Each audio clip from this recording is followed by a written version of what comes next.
12 qershori shënon 34 vite që nga themelimi i Partisë Socialiste. Kryeministri Edi Rama njëherë zgjidhe kryetari Selis Roos që prej vitit 2005 ishte i pari që bëri urimin, duke shpërndarë në Facebook një foto të simbolit të PS, atë të trëndafilit të kuq. Vendosi një mbishkrim ku shprehi se flamuri socialistëve është ngjitur tashmë më lart se asnjëherë. Mirëmëngjes me këtë simbol të flamurit të socialistëve e progresistëve shqiptar, që në këtë 34 vjetor të valvitjes së tij është ngjitur më lart se asnjëherë fal 856.177 zemrave, të cilat u bën bashkë për Shqipërinë 2030 në Bashkimin Evropian.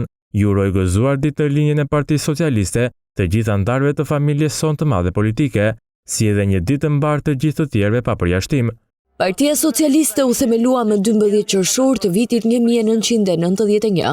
Gjatë zgjedhjeve, brenda partisë së asaj kohe lideri i forcës politike u zgjodh ish-kryeministri Fatos Nano. Më pas ai zgjodhi anëtarësinë e re si dhe një program, tërësisht ndryshe. Pas humbjes së zgjedhjeve të vitit 2005, Partia Socialiste doli në opozitë dhe Nano dha dorëheqjen nga drejtimi i saj, duke u zëvendësuar nga Edi Rama. Tashmë Partia Socialiste ka marrë mandatin e 4 në radhë për të qeverisur vendin, ndërsa si sfidë ka vendosur anëtarësimin e Shqipërisë në Bashkimin Evropian brenda vitit 2030.